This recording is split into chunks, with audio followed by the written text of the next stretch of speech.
California's rugged and scenic northwestern corner is the beginning of the great Pacific Northwest. Spectacular mountains and twisting rivers create a region of untamed and primitive beauty. In 1849, a member of the first expedition into the North Coastal Mountains reported, "As I gazed upon the wild and rugged country spread out before us, a feeling of dread came over me.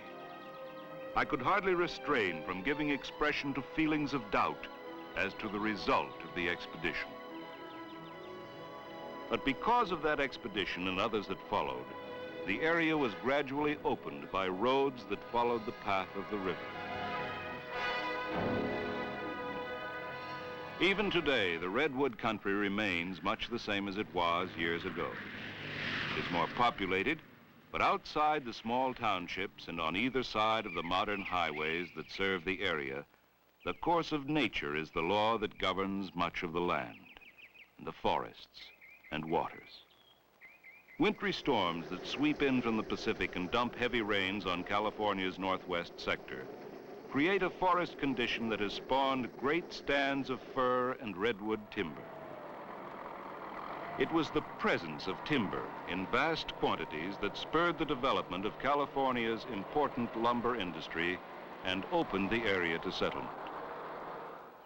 Today, lumber accounts for as much as 70% of the economy of some Northwest counties, and the world's only source of redwood is found here. The combination of forests, rivers, and streams, and an abundance of wildlife make the area one of the world's most beautiful natural preserves.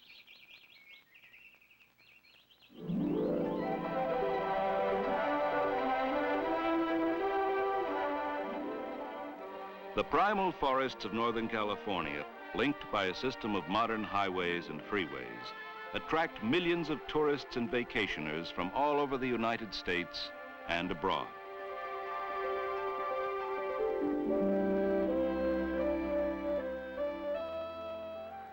The same combination of ocean air and mountainous terrain that has produced the redwood and fir has also created the crooked, winding rivers named Eel, Klamath, Mad, Trinity, Smith, and Van Dusen.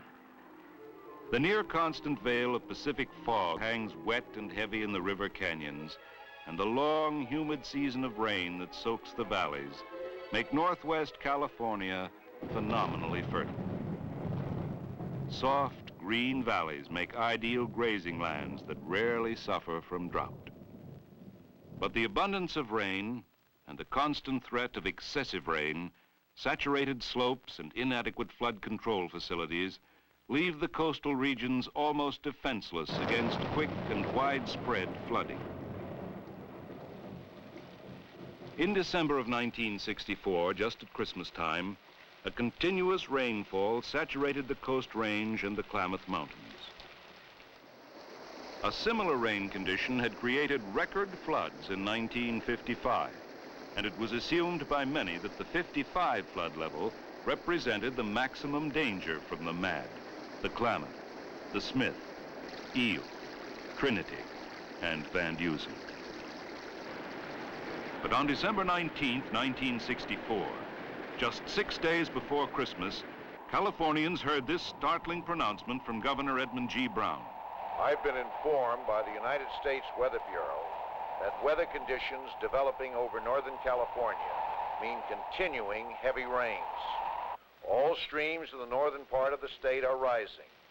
Predictions are for a continuation of that trend, with flood stages... On the morning of December 20th, an observer reported the Eel River is only a little over 4 feet below the 1955 flood and appears to be rising a foot an hour at this time.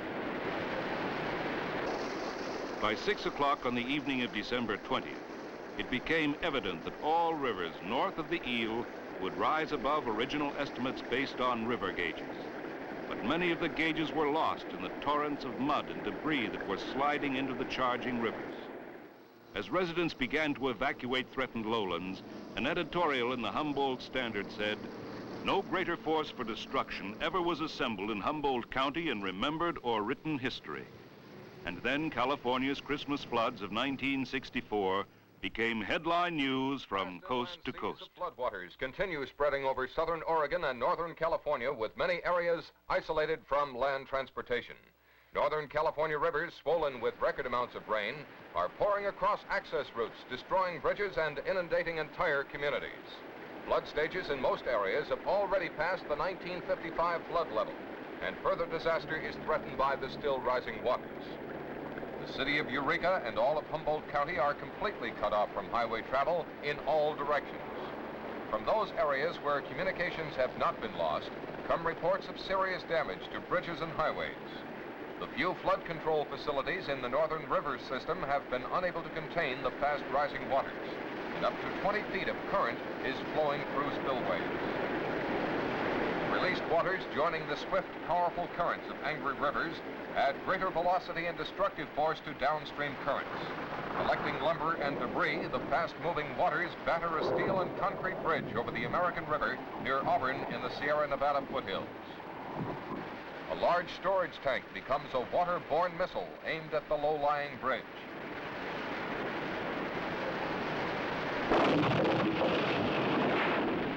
In an extremely rare incident, cameramen from television station KCRA in Sacramento filmed the destruction of a bridge resulting from the collapse of an unfinished dam. As the river rises and gains velocity, tons of debris are slammed against the bridge, and the crack between bridge and highway widens.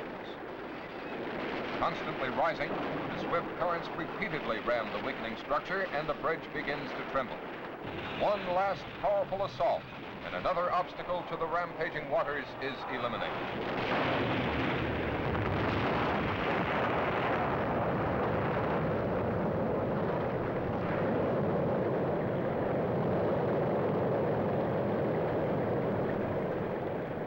A bridge that had taken many months to construct is lost in a matter of minutes.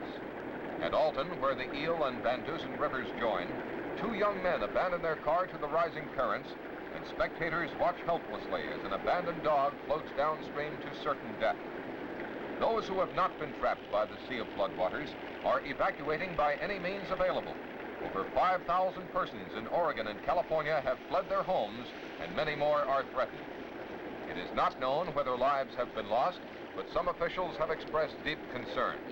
In Humboldt County, apparently suffering the greatest damage from the record floods, 8 towns have been ordered to evacuate. Many towns are already partially underwater, and damage to farm and dairy lands is reported to be severe. The 4 counties of Del Norte, Shasta, Humboldt, and Mendocino have already been declared disaster areas by Governor Brown. Units of the National Guard and the Army Corps of Engineers have moved evacuees to 4 emergency centers set up in Humboldt County. Helicopter observers in the rich farm and dairy lands around the Eel River report that large herds of cattle and sheep are exposed to grave danger, and many acres of California's finest grazing land are underwater. The Federal Aviation Agency, operating out of the Eureka Arcata Control Tower, is coordinating a massive airlift involving planes and helicopters from all branches of the service. Food and clothing by the ton are moving into emergency relief centers located in Eureka.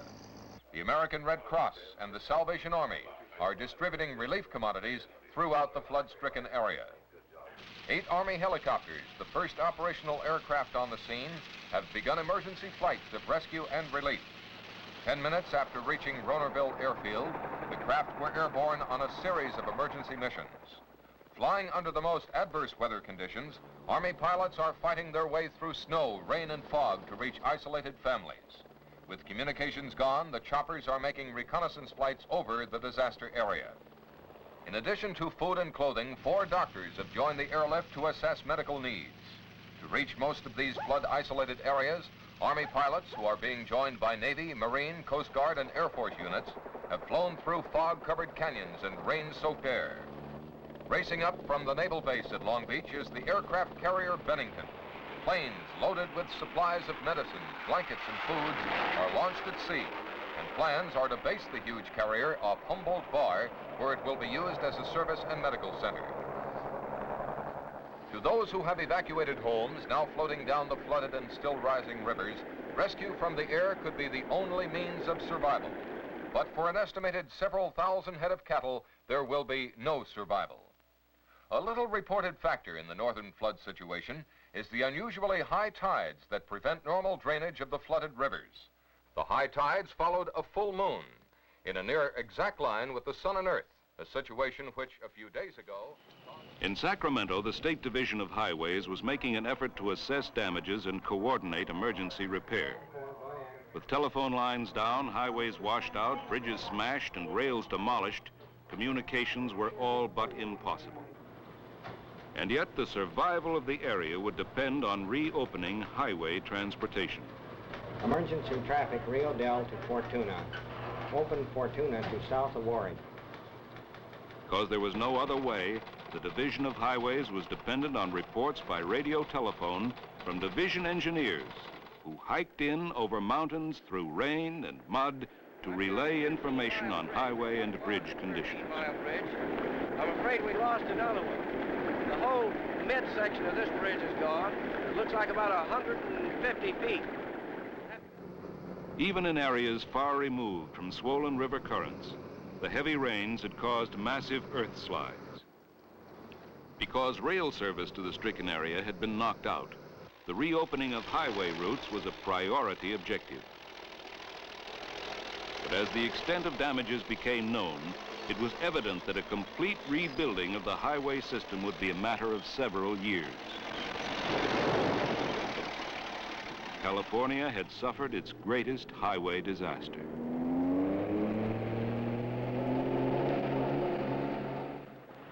Emergency crews were quickly dispatched to washed-out bridge and highway sites and remained there until temporary structures had been completed.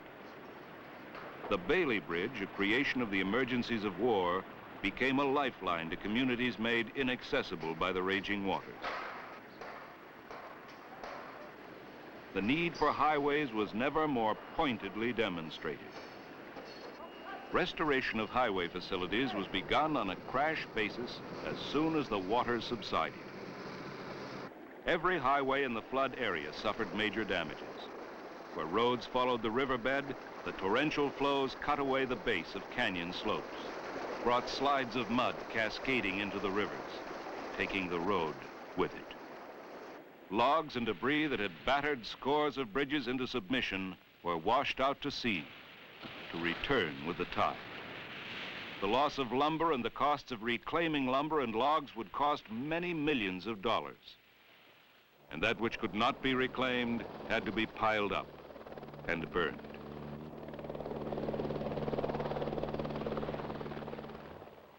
To be sure that severely damaged roads could accommodate essential traffic, a convoy system was established by the California Highway Patrol. Looks like we got about 150 vehicles.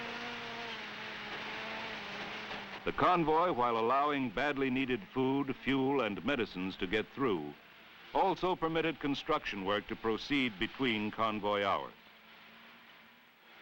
On US 101 below Garberville, escorted convoys formed during the day and traveled through the night to give construction crews a maximum number of daylight working hours.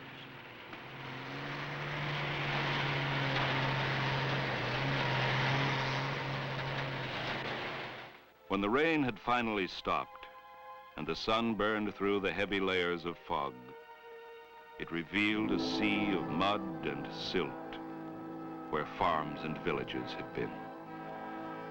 Much of the damage could be measured in terms of money, in terms of rebuilding time. But much of it could not be measured, for it involved great personal loss. In all, some 30 lives were lost during the Christmas floods of 1964. Hundreds of houses were destroyed, and a few towns completely wiped out. A helicopter observer at the height of the flood in Pepperwood reported, "Pepperwood is completely gone. It's just a huge pile of debris. Houses are stacked on top of houses. The entire area is floating. Nothing is standing. Nothing but debris."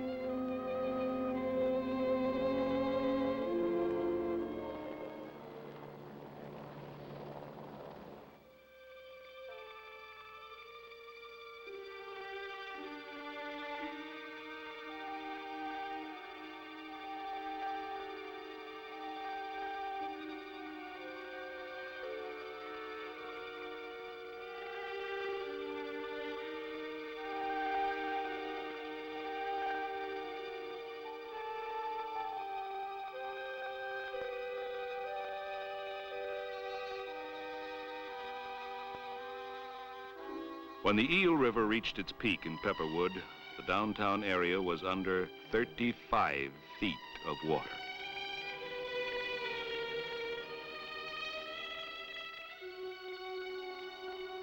Five died in Pepperwood.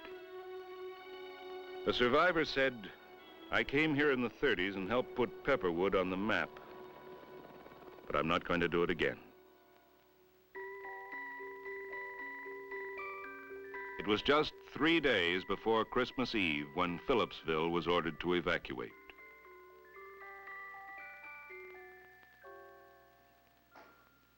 And when residents returned, they found their houses gone or demolished.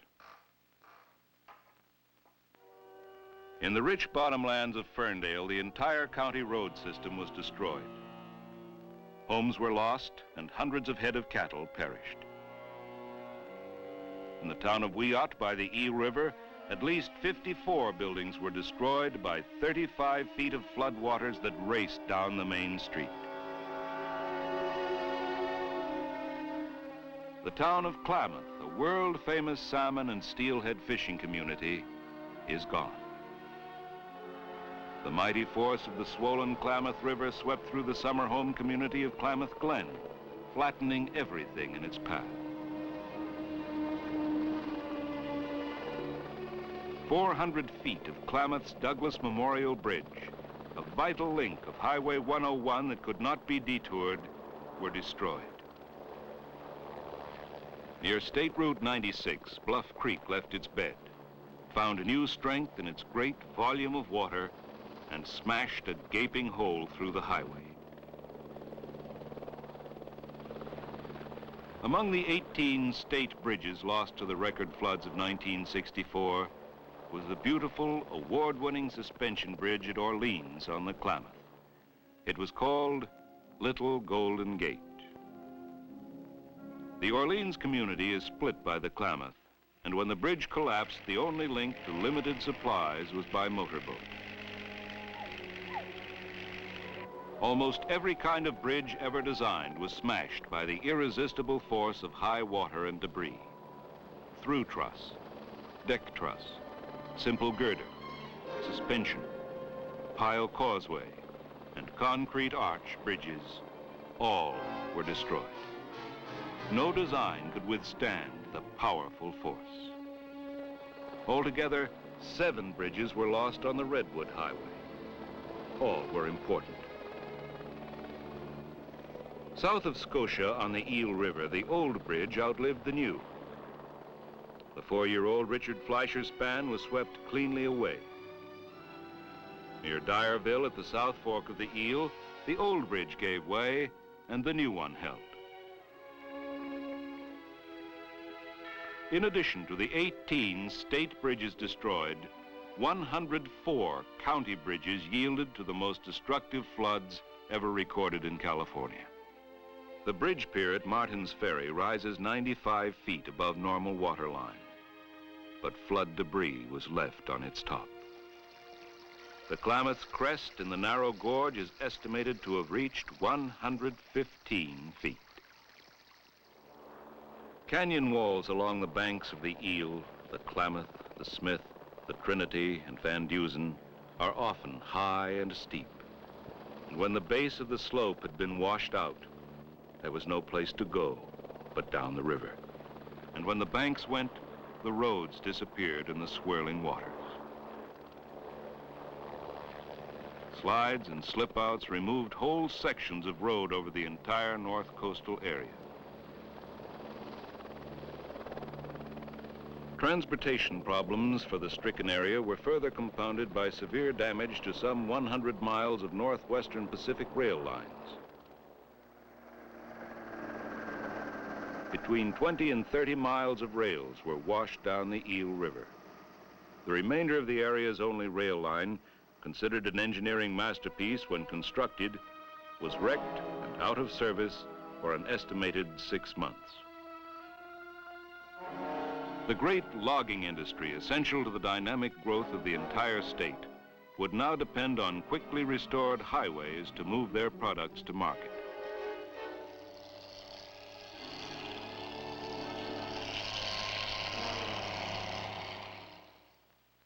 As soon as the State Division of Highways had made a thorough assessment of damages to the highway system, a report was made to Governor Edmund G. Brown and Senator Randolph Collier. Damaged highways back so that service can be given to the traveling public. As you know, Governor, from your trip to the area last week, Senator Collier, chairman of the Senate Transportation Committee, was joined at the governor's briefing by heads of government agencies involved in rebuilding and emergency repair. To this map in front of me, I would like to point out that each one of those numbers represents a major bridge that has been damaged or completely demolished. Each one of the heavy black lines is a state highway where the service has been stopped because of either a damaged bridge or a washout or a slip out or a slide. When do you think you'll be able to open that area up again and get those roads in repair? Well, Governor, the roads are under repair now. The matter of the date of opening depends an awful lot on the weather that we have for the next several weeks. In this area on 101, between Cummings and Leggett, this is the important part of opening to the south from Eureka. We hope that within 2 to 3 weeks, we'll be able to get emergency traffic through under a controlled convoy type of movement. Well, thank you very much, Mr. Gillis. I assure you that as governor of this state, I'll do everything just as fast as possible to see that that entire area is opened up again. And I know that you're going to get help from the legislature of the state of California. We want that area opened up just as soon as we possibly can.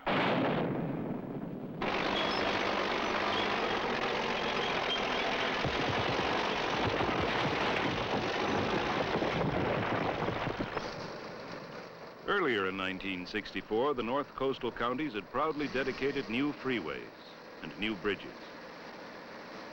Business, industry, and residents had foreseen an easing of their relative isolation. But before year's end, many of the older stretches of highway lay in ruin, and scores of bridges gone. There was nothing to do but commence rebuilding. And the first and most vital step would be to reopen the highway system.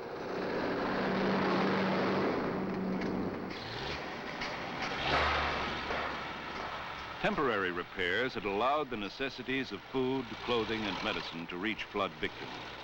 And now the job of rebuilding was underway. The restoration of highway lifelines would be a matter of survival for the Redwood Country.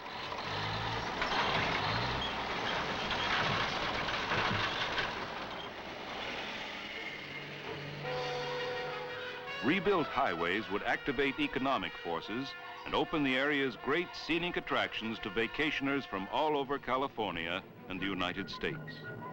The bridge at Robinson's Ferry was expected to open by May 1st.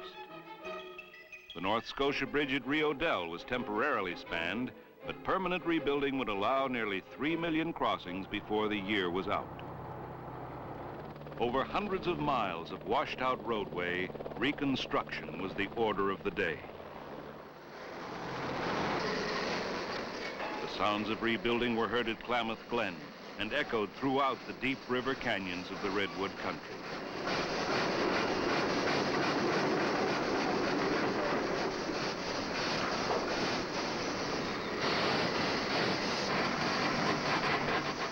It may take years to completely rebuild all bridges and highways, but the work was begun.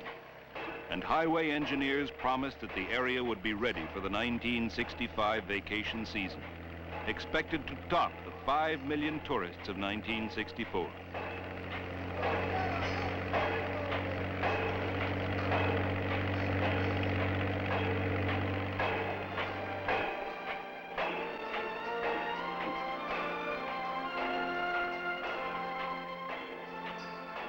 It would be a long and tough fight. But this land of poetic beauty and extraordinary fertility will survive the great Christmas floods of 1964. For in the devastation, there remained confidence. A confidence based on man's ability to survive and build for the future. And to the republic for which it stands,